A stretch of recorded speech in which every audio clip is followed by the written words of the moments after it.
Hello student, myself Janardhan Singh, Senior Dental Lab Technician, RK Group of Technical Studies. Today I discuss requirement of an ideal denture base.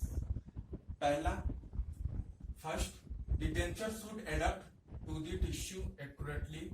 This is necessary to obtain good retention for the denture. Denture हमारे oral tissue को पूरी तरह से adapt हो जाना चाहिए. This necessary और good retention होना चाहिए. Good necessary obtain a good retention for the denture. अच्छा सा रिटेंशन उसको पकड़ के रखना चाहिए ताकि हमारा डेंचर नीचे की ओर ना गिरे. दूसरा, it should have dense non irritating surface capable being the polished and maintain its polish. हमारी जो सरफेसेस हैं डेंचर के वो पॉलिश होने चाहिए पूरी तरह से. एकदम सरफेसेस पॉलिश होने के बाद ये नॉन इरेटिंग नहीं होना चाहिए. नॉन इरेटिंग मतलब खुरदुरापन कहीं से होना नहीं चाहिए, एकदम पॉलिश होना चाहिए. तीसरा, it should be good thermal conductor. If the denture good thermal conductor then the patient some strength depart temperature of the food stop taken. जब हम भोजन को लेते हैं डेंचर बेस पहन के, कभी कभी क्या होता है हमारा डेंचर बेस पहनने के बाद हमें ठंडा गर्म महसूस नहीं होता है. एग्जाम्पल, जैसे हमने आइसक्रीम चिल्ड ले ली है तो उसके बाद क्या है, डेंचर बेस पहनने के डेंचर बेस मटेरियल अगर हमने पहन लिया है हीट क्वेवर एक्रेलिक रीजन का, तो उसमें क्या हमें ठंडा गर्म नहीं लगता है. इसलिए ये थर्मल कंडक्टर होना चाहिए डेंचर बेस मटेरियल.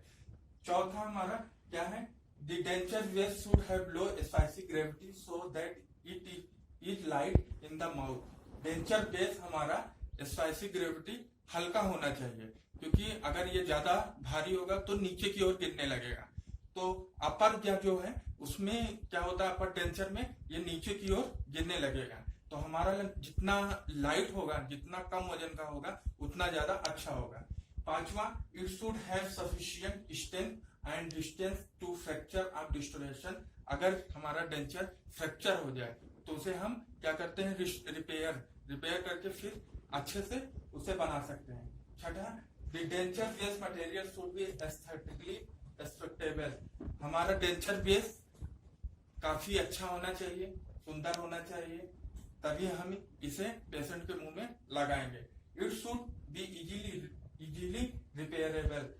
इसे हम आसानी से रिपेयर कर सकते हैं. There should be patent for रिलाइनिंग.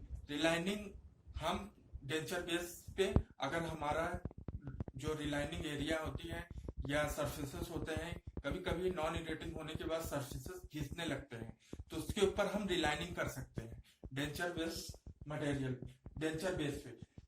Denture base should have self cleansing property. Denture को हम निकाल के धुल सकते हैं, साफ कर सकते हैं. ये प्रॉपर्टी डेंचर बेस में होना चाहिए.